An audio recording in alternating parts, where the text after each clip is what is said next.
আসসালামু আলাইকুম সুপ্রিয় দর্শক শ্রোতা, নীরব জনতা এবং জাগো জনতার চ্যানেলের পক্ষ থেকে আমি মোহাম্মদ শহীদুল ইসলাম আজিম আপনাদের সকলকে জানাই শুভেচ্ছা। প্রিয় দর্শক শ্রোতা, আমরা বর্তমানে জামাতের একজন এমপি নজরুল ইসলাম সাহেব, তার বিষয়টা নিয়ে পুরো দেশে অনেকটাই বলা যায় তোলপাড়। কেমন তোলপাড়? তার ব্যক্তিগত একটি ভিডিও ভাইরাল হয়েছে এবং সেই ভিডিও নিয়ে অনেক ধরনের কথা, অনেক ধরনের সত্য মিথ্যা যাই থাক, তিনি অন্যায় করেছে সেটা ফুটে উঠেছে এবং জনগণের সামনে তা কোনো না কোনোভাবে এসেছে। তো এই যে এমপি নজরুল ইসলাম সাহেবের কথা বলছি, মানে আমরা তো ইসলামিক দৃষ্টিতে 7টা বিবাহ করার অনুমতি আল্লাহ পাক দিয়েছে, যদি সমর্থ থাকে এবং 7 জন স্ত্রীকে পরিপূর্ণভাবে তাদের হক দেওয়া যায়। তো আমাদের কেন এরকম নোংরা কাজের প্রয়োজন ছিল? এই যে তিনি যে কাজটি করলেন, তার যে ভিডিওটি ভাইরাল হয়েছে, তাকে নিয়ে সামাজিক মাধ্যমে যেভাবে বিভিন্ন খবর এবং বিভিন্ন ধরনের কুচ্ছা রটানো হচ্ছে, অথবা তাকে নিয়ে হাসি ঠাট্টা অনেক কিছুই করা হচ্ছে। তো আমি এর আগে একটি ভিডিওতে বলেছিলাম, আমরা যারা হয়তো ঠিকমতো নামাজ কালাম পড়ি না, অন্যভাবে চলাফেরা করি, কিন্তু এই সমাজে যারা আলেম ওলামাগণ আছে তাদেরকে আমরা সম্মান করি, তারা সম্মানিত।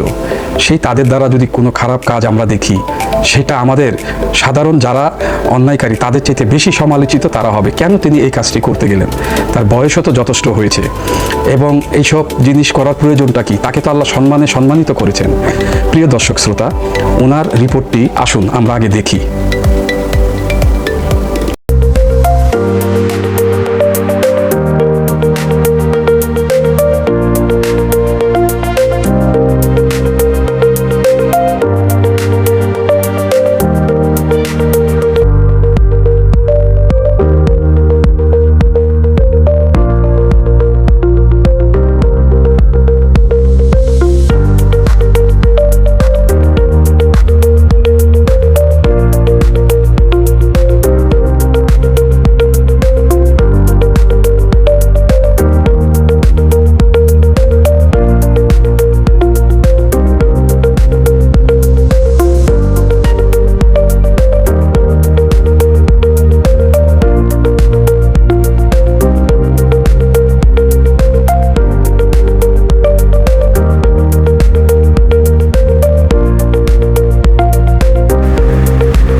সামাজিক যোগাযোগ মাধ্যমে ভাইরাল হওয়া একটি ভিডিও ঘিরে সম্প্রতি আলোচনা তৈরি হয়েছে সাতক্ষীরা 4 আসনের সংসদ সদস্য ও বাংলাদেশ জামায়াতে ইসলামীর নেতা গাজী নজরুল ইসলামকে নিয়ে। এই বিষয়ে এক লিখিত বিবৃতিতে গাজী নজরুল ইসলাম জানিয়েছেন, ভাইরাল ভিডিওটি গত 13 জুলাই মগবাজারের একটি অফিসের। ভিডিওটিতে দৃশ্যমান মরিয়ম বেগম নামের 18 বছরের ওই তরুণী তার স্ত্রী বলে দাবি করেছেন তিনি।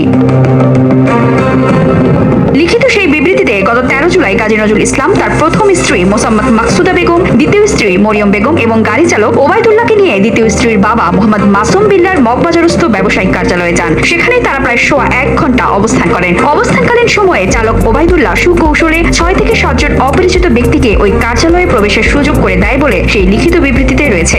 বিবৃতিতে আরো উল্লেখ করা হয়েছে, ওই অপরিচিত ব্যক্তিরা কক্ষে ঢুকে এমপি ও তার পরিবারের সদস্যদের পরিচয় জানতে চেয়ে হেনস্থা শুরু করে। এক পর্যায়ে তাদের নিচে একটি চায়ের দোকানে নিয়ে গিয়ে 5 লক্ষ টাকা চাঁদা দাবি করা হয়। তাৎক্ষণিকভাবে কিছু টাকা প্রদান করার পর তারা সেখান থেকে মুক্তি পান। ঘটনার পর গাজী নজরুল ইসলাম নাকি আরো জানতে পারেন যে এই পুরো পরিস্থিতির মূল পরিকল্পনাকারী ছিলেন তার গাড়ি চালক ওবায়দুল্লাহ এবং গাড়ি চালকের মামা। পরবর্তীতে দাবিকৃত টাকা না পেয়ে অফিসের সিসিটিভি ফুটেজ ব্যবহার করে কুরুচিপূর্ণ ভিডিও ছড়ানো হয়েছে বলে অভিযোগ করেন জামায়াতের এই নেতা। একে চরিত্র হননের অপচেষ্টা আখ্যা দিয়ে ঘটনার সঙ্গে জড়িতদের দৃষ্টান্তমূলক শাস্তির দাবি জানিয়েছেন জামায়াত ইসলামীর নেতা গাজী নজরুল ইসলাম। এদিকে এই বিষয়টিতে দলের অবস্থান স্পষ্ট করে জামায়াতের সেক্রেটারি এবং দলটির মিডিয়া বিভাগের দায়িত্বপ্রাপ্ত নেতা মাওলানা আজিজুর রহমান 21 জুলাই সকালে কালবেলাকে বলেন, ভিডিওটি আমাদের নজরে এসেছে। এমপি সাহেব আমাদের জানিয়েছেন, ভিডিওটিতে যাকে দেখা যাচ্ছে তিনি তার দ্বিতীয় স্ত্রী। প্রথম স্ত্রীর সম্মতিক্রমেই এই বিয়ে হয়েছে। হ্যাঁ প্রিয় দর্শক শ্রোতা, আমরা জামায়াতের এমপি নজরুল ইসলাম সাহেবের ভিডিওটি দেখেছি এবং কিছু স্কলে ছবি দেখেছি। তিনি এমনও বলছেন যে আমাকে ফাঁসানো হয়েছে, আবার এমনও শুনেছি তার কাছ থেকে টাকা চাওয়া হয়েছে, 5 লাখ টাকা কারা চেয়েছে। আবার এমনও বিভিন্নভাবে বিভিন্ন গণমাধ্যমে বিভিন্ন নিউজ পোর্টালে বিভিন্ন ধরনের তথ্য উপাত্ত বের হয়েছে। তো আমরা মনে করি একজন ভালো মানুষ ভালো অন্তত অবশ্যই মানুষ আছে, না হলে তো এই দুনিয়া থাকতো না। তো ভালো মানুষ হিসেবে যাদেরকে আমরা নির্বাচিত করি, সংসদ সদস্য বলেন, রাষ্ট্রপতি বলেন, এমপি বানাই কিংবা ওয়ার্ডের কমিশনার বানাই, তাদের উচিত তাদের সেই ভালো দিকটা তুলে ধরা। আর বাহ্যিক যে চাহিদাগুলো, এগুলিও মানুষ অনেক বিবাহ মানে যেটা রীতি রেওয়াজ ইসলামের নিয়মের মধ্যে থেকে করে, সেটা থেকেও বাহ্যিক দিকটা নিয়ন্ত্রণ করা যায়। চরিত্র যদি মানুষের নষ্ট হয়ে যায়, সে মানুষের উপর আর কোনো আস্থা থাকে না। ইতিমধ্যে শুনেছি তাহার এমপি পদ বাতিল করবে এবং করেছেন হয়তো, এবং তাহাকে অর্থাৎ নজরুল ইসলাম সাহেবকে দল থেকেও বের করে দিবেন অথবা দল থেকে অব্যাহতি দিবেন। তো জামাতের আমির, আমি আবারও বলছি, বাংলাদেশ জামায়াতে ইসলামের আমির শফিকুর রহমান সাহেব, তিনি যথেষ্ট বুদ্ধিমত্তার সাথে তিনি তার দল পরিচালনা করেন। কখন কোন পদক্ষেপটা নিলে ভালো হয়, আমি আশা করি সেই পদক্ষেপটি তিনি গ্রহণ করবেন এবং অতীতে অন্তত এই ধরনের ব্যক্তিবর্গরা এই কাজগুলো হতে যেন দূরে থাকেন। এর আগে আমরা দেখেছি যেমন প্রকাশ্যে আওয়ামী লীগের আমলের রাষ্ট্রপতি তিনি প্রিয়াঙ্কা চোপড়াকে নিয়ে খুব মজা হাসি ঠাট্টা নিয়ে বলেছেন, অ্যাকচুয়ালি একজন রাষ্ট্রপতির কি এইভাবে বলা উচিত?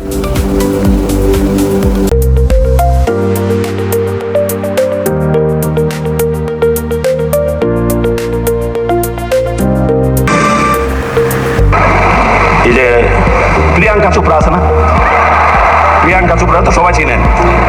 আমি যদি বুড়া বয়সে চিনি, এই ছেলেরা তো না চিনার কোনো কারণে নাই। এই প্রিয়াঙ্কা চোপড়া ওই রোহিঙ্গা ইস্যুতে এসে ঢাকা আসছিল। বাংলাদেশের যে কোনো অন্য দেশের রাষ্ট্রপতি, প্রধানমন্ত্রী এরা যদি আসে, তারা তো বিভিন্ন পর্যায়ে দেখা গেলে সর্বশেষ রাষ্ট্রপতির অর্থাৎ বঙ্গভবনে আসে, সবাই আসে। তা আমি আমার স্ত্রীকে বললাম যে এবার তো প্রিয়াঙ্কা চোপড়া আসবে।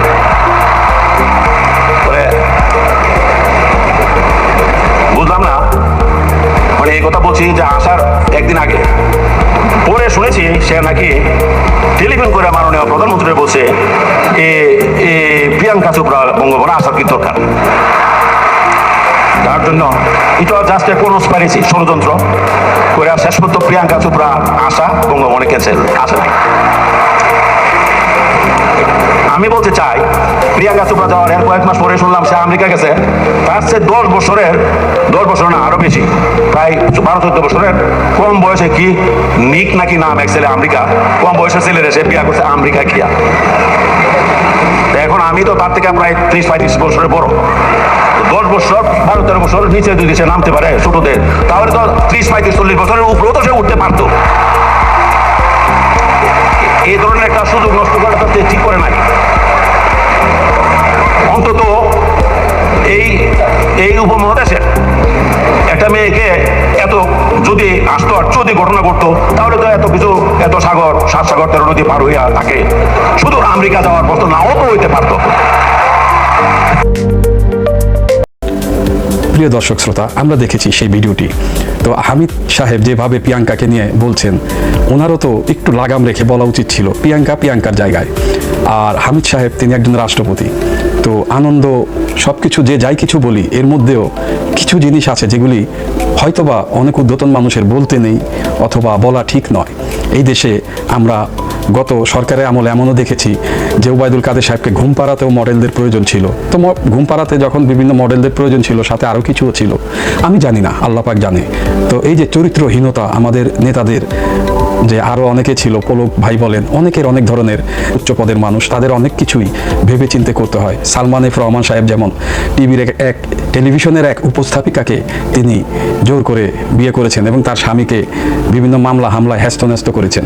তো এইভাবে আসলে সমাজে ঊর্ধ্বতন মানুষদের এই কাজগুলি করা ঠিক না। তো তারা তাদের সম্মান ওইভাবেই রাখবেন, এটা আমরা সকলেই আশা করি। তারা থাকবেন আইকন হিসাবে।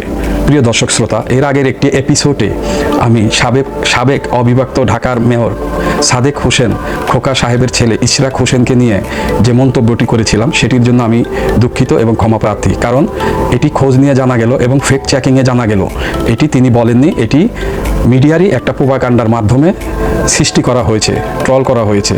এবং যেটা আমাদের এই ছাত্র আন্দোলনটা অন্যভাবে বড় আকারে ধারণ করে, সেই জন্য মিডিয়ারই একটা দিক, সোশ্যাল মিডিয়াতে তারা এগুলি ট্রল করে এইভাবে ছড়িয়েছে। এবং সেটাতে আমি একটু যোগ দেওয়াতে না বুঝে, এটা আমার ভুল হয়েছে, আপনারা আমাকে ক্ষমা করবেন। আমি একটু আপনাদের কিস কলটি দেখাই।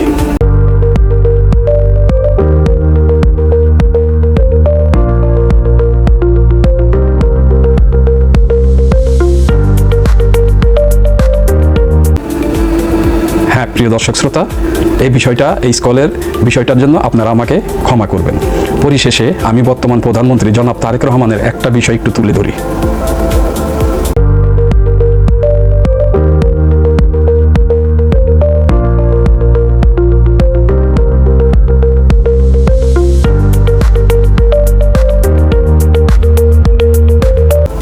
হ্যাঁ প্রিয় দর্শক শ্রোতা, এই যে ঢাকা শহরে যে এত বাস স্ট্যান্ড, তারপরে ছোট ছোট স্ট্যান্ড জায়গায় জায়গায়, এই বিষয়গুলি সমস্ত ঢাকাকে একটা বলা যায় সম্পূর্ণভাবে মাফিয়া সিন্ডিকেট তৈরি করে ফেলেছে, সাধারণ মানুষকে জিম্মি করে ফেলেছে। আমরা চট্টগ্রাম শহরে দেখেছি যেমন বাস স্ট্যান্ড শহরের বাইরে, শহর থেকে ছোট গাড়িতে করে বাস স্ট্যান্ডে প্যাসেঞ্জারদেরকে নিয়ে যাওয়া হয় এবং রাত্রে শহরে গাড়ি ঢুকে সেই কাউন্টারে আপনার প্যাসেঞ্জারকে নামানো হয়, কিন্তু দিনের বেলায় কোনো ট্রাক কোনো বাস শহরে ঢুকে না। তো সত্যি যদি বাস স্ট্যান্ডগুলো ঢাকার বাইরে সরিয়ে নিয়ে যাওয়া হয়, এটা অনেক উপকার হবে অন্তত সাধারণ নিরহ জনগণের জন্য। তো এই প্রকল্পটি যেন বাস্তবায়ন হয় যত দ্রুত সম্ভব, ঢাকার মানুষেরও যেন একটু স্বস্তি আসে। বাস স্ট্যান্ডগুলো যেগুলি আন্তর্জেলা বাস স্ট্যান্ড যেমন মহাখালী, সায়দাবাদ, এগুলি ঢাকার বাইরে শিফট করে নিয়ে যাওয়া হলে ঢাকা শহরে সাধারণ মানুষের ভোগান্তির অনেক কম শিকার হবেন এবং নেশাদ্রব্য, অন্যায়, চাঁদাবাজি, সিন্ডিকেট, নেশার এগুলি ভেঙে যাবে। তো আমরা যথাযথভাবে কর্তৃপক্ষের এই কাজটি, এই উদ্যোগটি বাস্তবায়ন হওয়ার জন্য আমরা অনুরোধ করছি। প্রিয় দর্শক শ্রোতা, আমি ভিডিও শেষে সকলকে অনুরোধ করব, আগে আমাদের দেশ যেভাবে ভালো হয় আমরা আগে সেই প্রচেষ্টা করব, সকলে মিলে যার যার জায়গা থেকে সেই চেষ্টাটা আমরা করব, অবশ্যই সেই চেষ্টাটা করব আমরা। আর আমার ভিডিওটি আপনারা যারা দেখেন তারা অন্তত প্রথম থেকে শেষ পর্যন্ত দেখবেন। আপনারা সাবস্ক্রাইব করেন অথবা লাইক দেন না দেন সেটি আপনাদের বিষয়। আজ এখান থেকে বিদায় নিচ্ছি। আল্লাহ হাফেজ। নীরব জনতা এবং জাগো জনতা দেশ এবং সাধারণ জনতার কথা বলে।